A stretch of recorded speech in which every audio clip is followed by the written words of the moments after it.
Hey y'all, how's it going? Well, if you've never been to my channel before, my name is Janet, aka Mrs. Farmer Brown, which if you're watching this video is a thrift flip craft video, and you're probably thinking, Farmer, what's that about? This channel started out about gardening because of the unusual methods that we use and the success that we have. But over time, I don't garden all year round. So over time, I just decided, well, might as well just cover the things that my husband Randy and I are doing here. And we have all kinds of projects. In fact, if you check out our playlist, you'll see the variety. If you've looked through my thrift flip videos, you'll see a lot of different projects. Well, interestingly enough, I did all these things and I took them to my booth. And the very first thing that sold, the very day I put them in my booth, were these 4x4 blocks made to look like pumpkins. And y'all, I didn't have very much in these 4x4 blocks. The blocks were free. We had them outside. Randy cut them for me. I just painted them and distressed them. And then I applied a transfer of some different images. Here's a close-up of the ones that I used.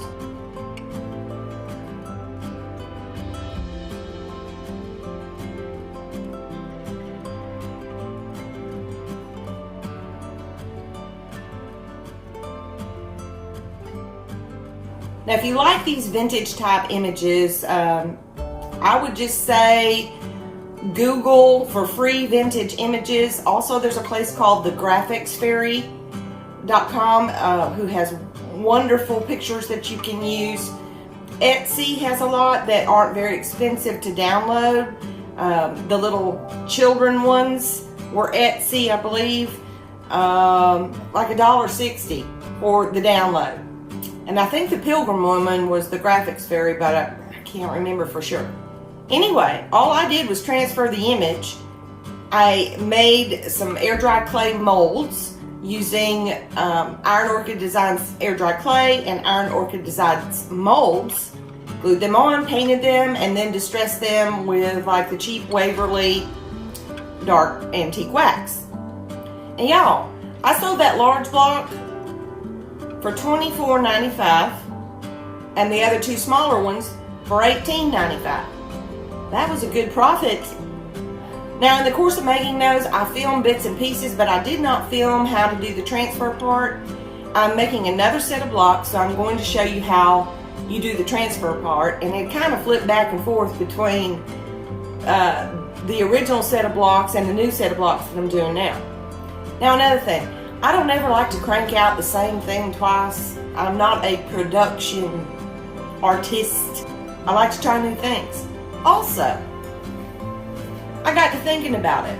If I had been the person that had purchased those blocks, I wouldn't want to walk through my booth again and see the very same blocks for sale.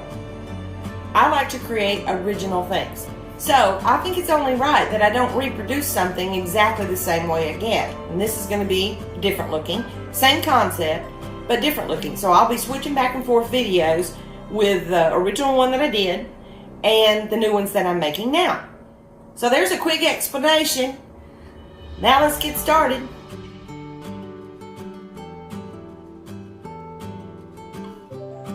This is the first set of blocks that I was using. They were already stained from the outdoor stain we use on our various projects outside. What I'm doing here is adding a little wax from just a candle, rubbing it on the edges and little spots on the face side here and there. I've already sanded them, but you'll see here in a second, yeah, I had to sand some little bits that were coming off again. The wax serves as a paint resist. You can use wax, you can just not do that at all and just sand them really well. You can use Vaseline as a paint resist. So after I applied the candle wax, then I started applying my white chalk paint pretty thickly. I don't think I gave these blocks 2 coats. I ended up giving my other blocks 2 coats though, because it was just kind of too thin looking. So you just paint it to your liking. And I did that with all 3 blocks. Now I'm jumping to the second set of blocks. I wanted to do something a little different before I applied the transfer. So what I decided to do, I love mixed media, was to use the Kindest Regards stamp from Iron Orchid Designs. Now you can use inks, you can use paints, but actually what I'm using is that Waverly antiquing wax. It doesn't roll on quite as well as paint and certainly not as heavy as ink, but I didn't want anything real heavy. Now you can see here I'm wiping off where I got ink where I didn't want it. To apply the paint, I use that brayer, also from Iron Orchid Designs, but you could find a brayer at any craft store. Now you'll notice on this front side I didn't ink everywhere, and there's a reason for that. I wanted to leave a generous sized white open space for the actual transfer that I'll be applying next. So carefully press down, try not to shift because your lettering will get blurred, and then lift straight up.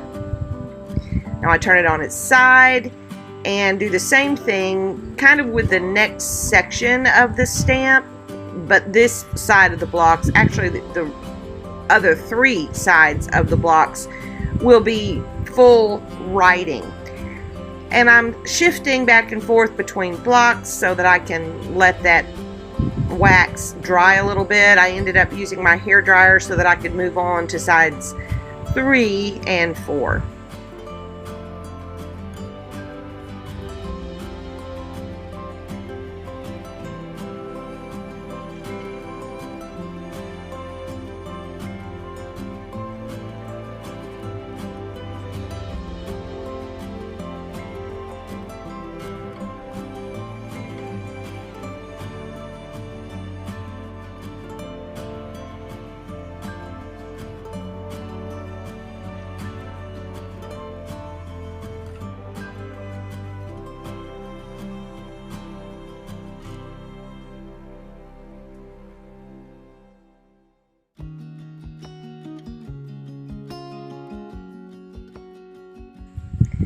This is how you do the transfer process.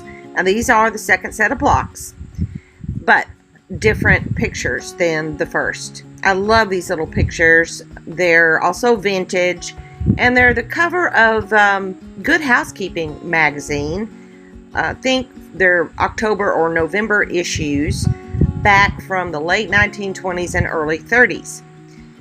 So you print your picture. Now one thing I need you to notice, because this has writing on it, you have to mirror your image.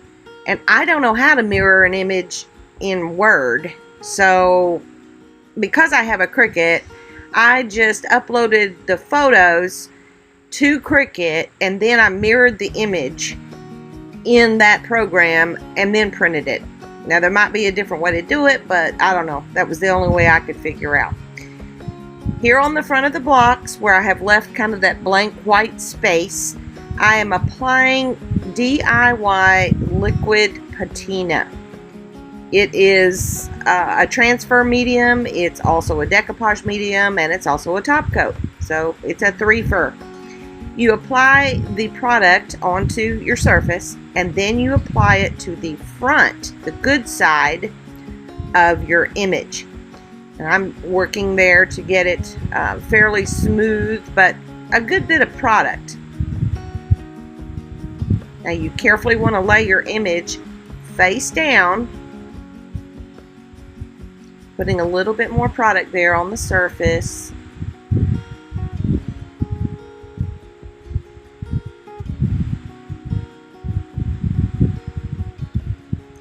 Lay it face down, smooth it out.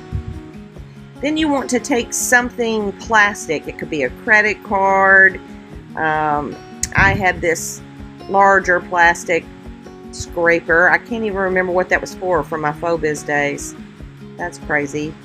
I'm blanking out. But anyway, you want to just press that plastic, squeezing out the excess patina paste. And you'll know how much paste to use. Well, if you're squeezing out paste, then that's good, because the image is going to end up transferring into the actual product. The ink doesn't sink down into the block. It actually sinks into that paste. So you have to have enough of it there for all of the ink to transfer. Now you're going to have to let this dry overnight before you mess with it again. But that is the simple process of transferring an image.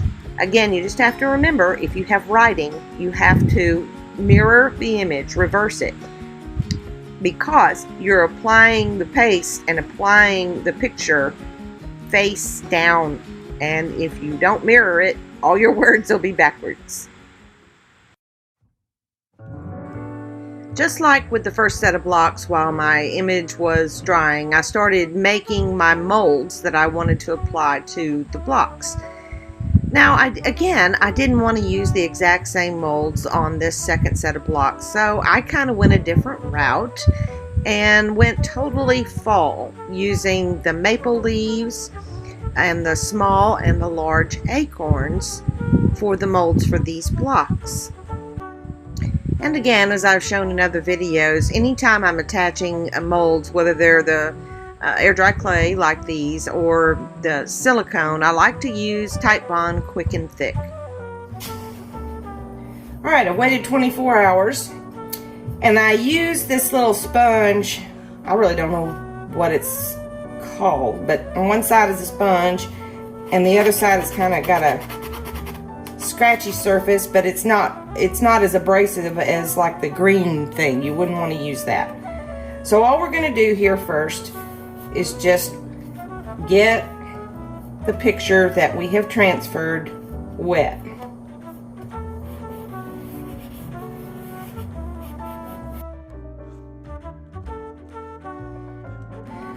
You don't want to get it overly wet.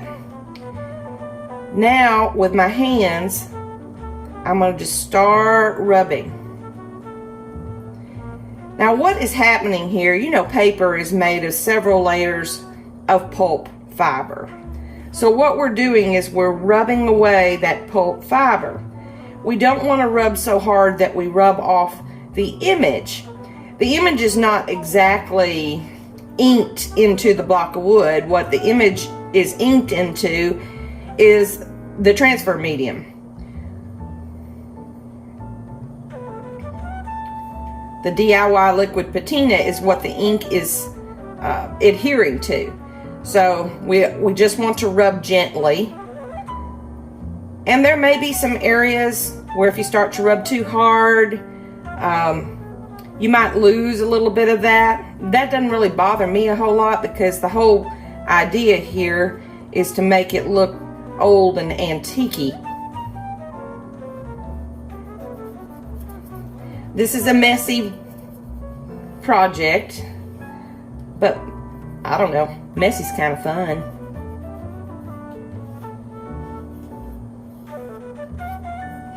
I can take my sponge, wipe a little more gently, take the scrubby side, and I'm very, very, very lightly rubbing.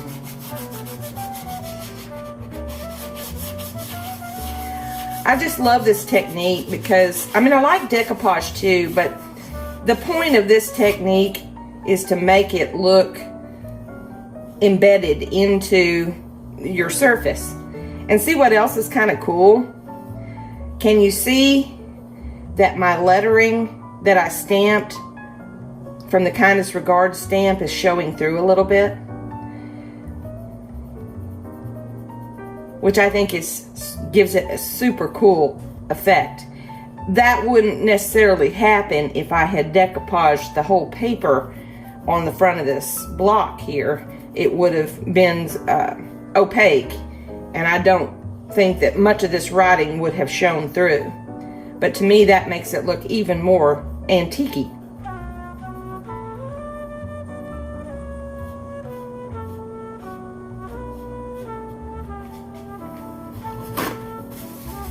Alright, I'm just going to kind of take a dry paper towel here. Kind of smooth that off. Now, as this dries back, it will probably get a little bit of a white haze. But as soon as I top coat that,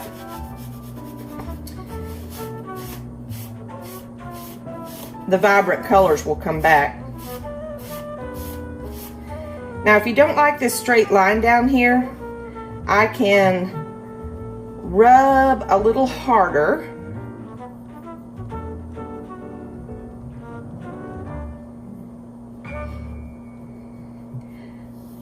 And by rubbing a little harder, I can remove that. But you can also do something else. Just a sec. And take a little sanding sponge.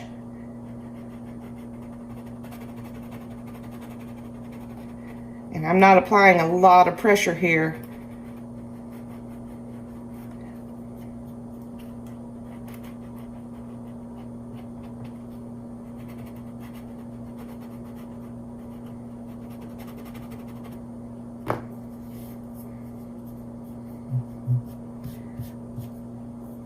Can you see now how that straight line is pretty much gone?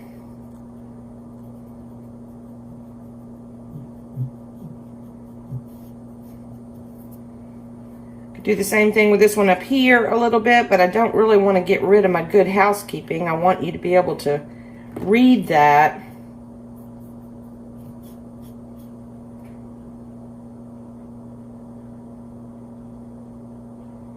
Maybe just get rid of that black line. I should have cut that black line off.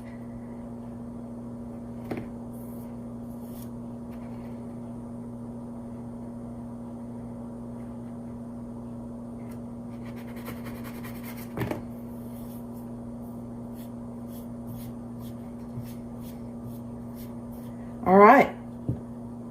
That looks pretty good to me.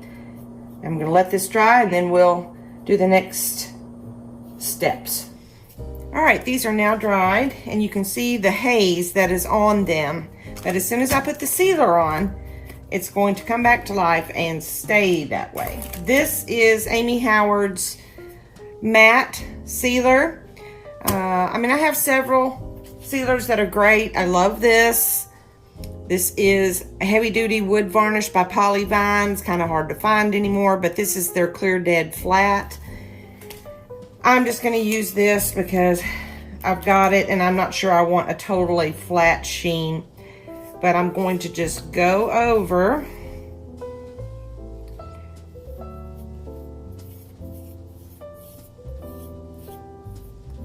and when this dries, you'll see that the colors are bright again. And I'm going to put this varnish on all four sides, the sealer, water-based sealer, and I'm also going to put it on all the molds. Now sometimes I paint my molds first, but I'm not going to this time because I'm going to try something a little bit different than what I did on the last blocks. On the last blocks, I painted the molds, and then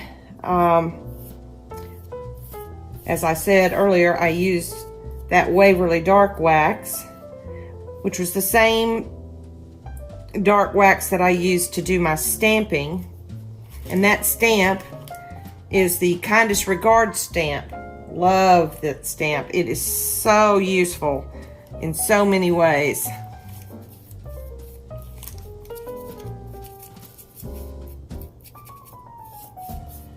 I just love mixed media, which is what you would call this, because there's multiple things on here. There's the stamping, there's the transfer, and there are these molds.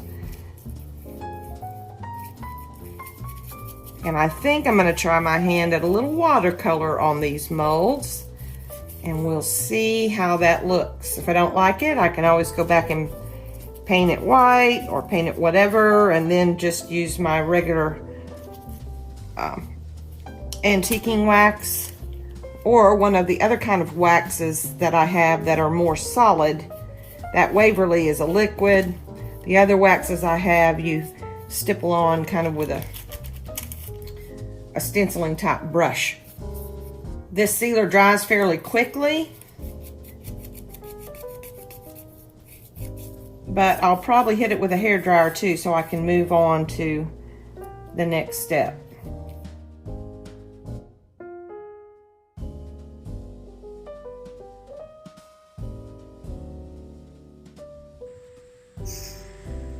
Well, we're jumping back now to the first set of blocks, as you can probably tell. At this point, I had already painted the molds white with a white chalk paint, and now I'm using the Waverly antiquing wax over just the molds.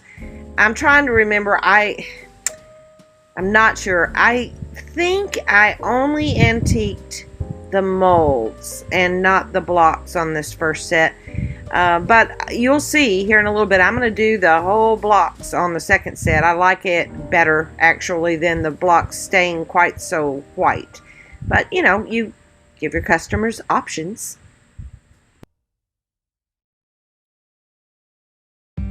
So I'll throw up some images here of the first set of blocks, front and back, and then we'll move on to the second set and finish up this video.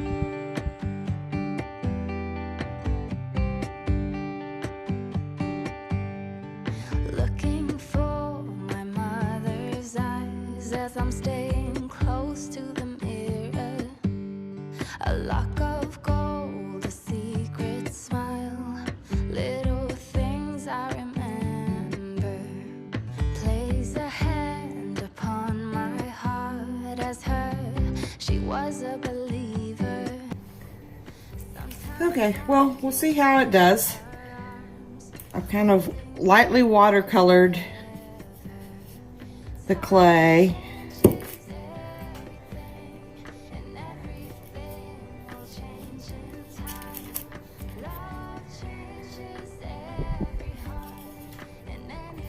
And what I plan to do next after this dries is I will spray the clay with this Krylon workable fixative,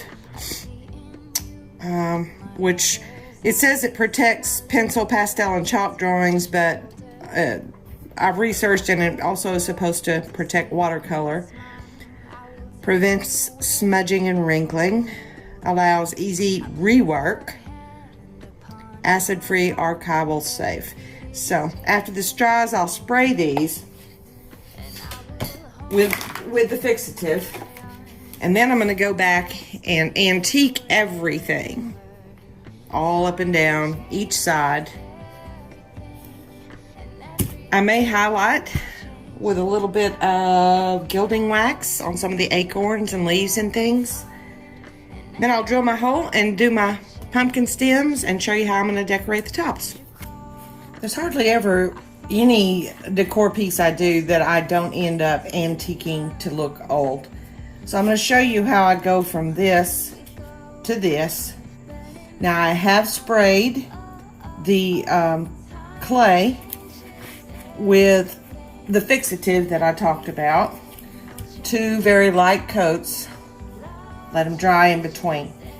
What I like to use is this Waverly wax, water-based, seals and protects. And I just pour a little bit out in my tray here. And I put a little bit of water in it.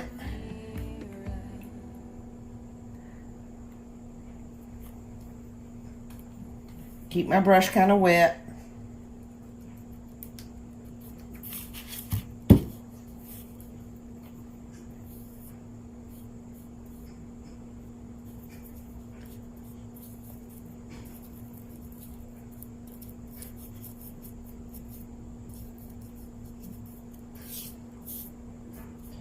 And because this is sealed,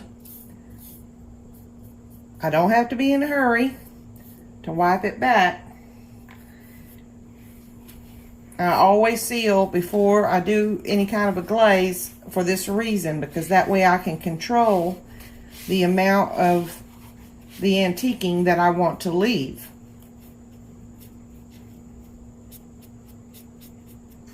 Now around these little areas, if I can't get to it with my rag, I can simply take a dry brush or a wet one, really wouldn't matter, and I can pull some of that glaze out from the cracks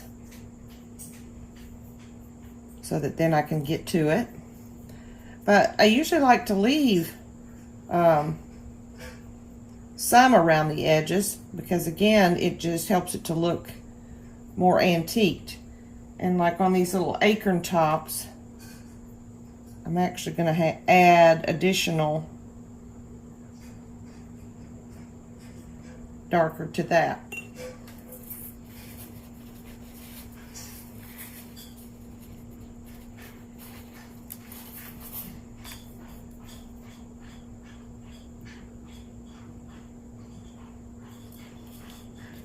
And that's all there is to it.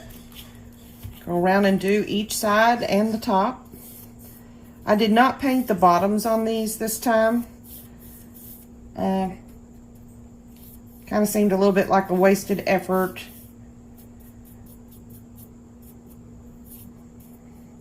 They would never be turned the wrong way.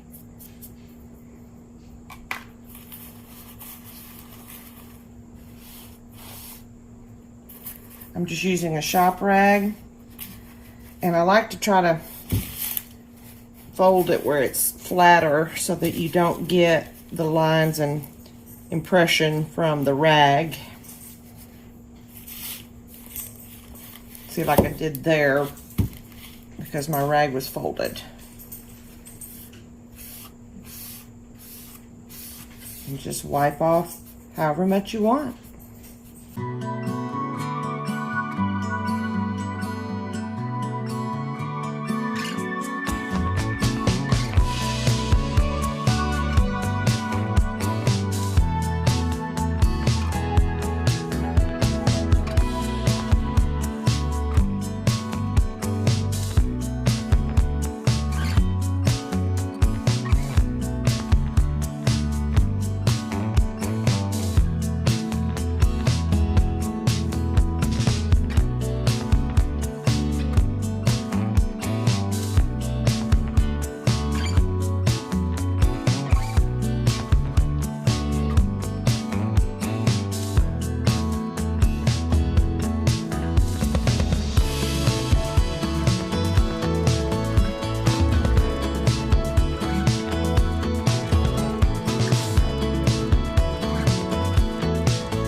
Well, just to punch it up a little bit, I have these two gilding waxes, Dixie Belle gilding wax in bronze and gold. And so I'm just going to use my fingertip, and on the top of the acorns I'm going to add some bronze. On the bottom, just going to add a touch of gold and maybe touch it here and there on the leaves.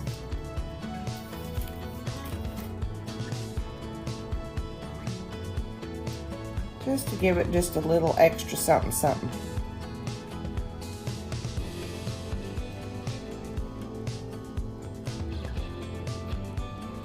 Now if I put gold on the actual tops here, it would really show up a lot, because I did that in one of my other videos on the acorns. But I think with these, I think subtle is better. For the toppers, the stems, I just play around with different things that I have. Some possibilities other than just the sticks, which I wanted the sticks this time. I have used okra pods, and I actually cut these off because my okra pods were so long, thinking, well, I might want to do that, but I don't know, I just didn't like it. It looked too much kind of like a witch's hat or something. So So I didn't want to use the ochre on these, so I'm using regular stem. Other things that I have used are little cabinet knob pulls, you know, decorative ones that you can get at Hobby Lobby. In fact, this week they're half price. I just got a couple more for some other projects that I'm going to do. But for this, just sticking with twigs out of the yard, I drilled holes in the top, and I'm just going to first hot glue these in. Okie dokie. The next thing that I use is this thin brown floral wire. It's fabric coated, and I got it from Amazon. I'll put the link in the description box below.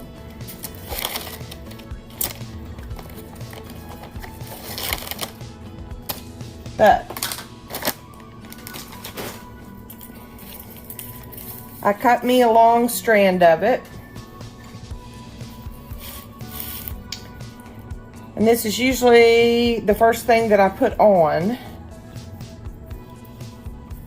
And it's really easy to tie this wire. And it gets nice and tight. Go ahead and knot it. Then the next thing, I mean, I have so many various things that I can use, but I have this rope. I like this rope because I can untwist it. I mean, you could use the thinner stuff from the dollar store, which I have that too, but it breaks easily when you're tying it. So what I'd like to do is just unravel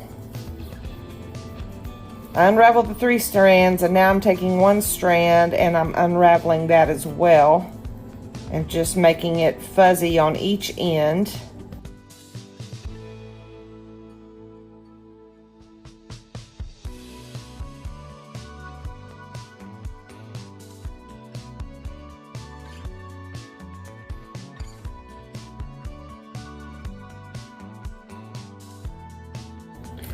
All right, what else do I have? I have a ton of different, all kinds of ribbon downstairs, and this is some that I had. I just chopped off a piece, cut it into thirds.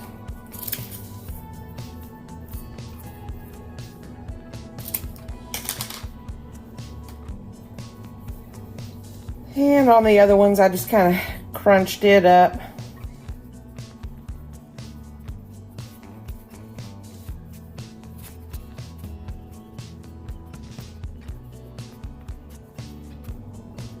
And it's wired, so that's nice. You can kind of fold it and move it around. These little leaves, they come in a pack of 5, I think, or 6. At the Dollar Tree. They're a little big though for this, so what I do when I want to make it smaller is just cut it down.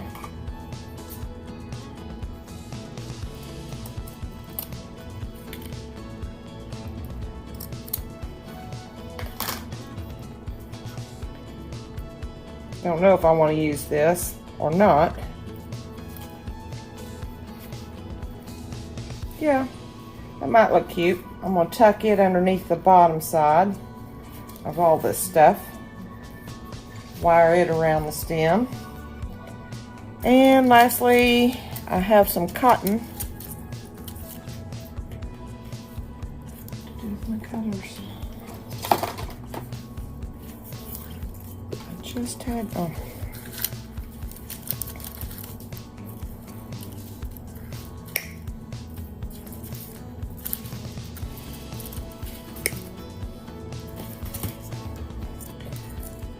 Got some cotton that I just cut off of a branch. You know, I use what I have. I try not to buy anything new because I have a lot of florals. Now with this one, I'll probably need to hot glue it in there. See if I can tuck it a little bit. And then the last thing I do, after I've kind of got that, is I take these initial wire and I wrap it around something round, like the end of my paintbrush, curl it up to the bottom up in there and pull it out. Same thing over here, and that is done.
I hope you enjoyed this video. If you did, please like, consider subscribing, hit that bell so you get notifications every time I have a new video put out. And I'd really appreciate it if you'd share this video.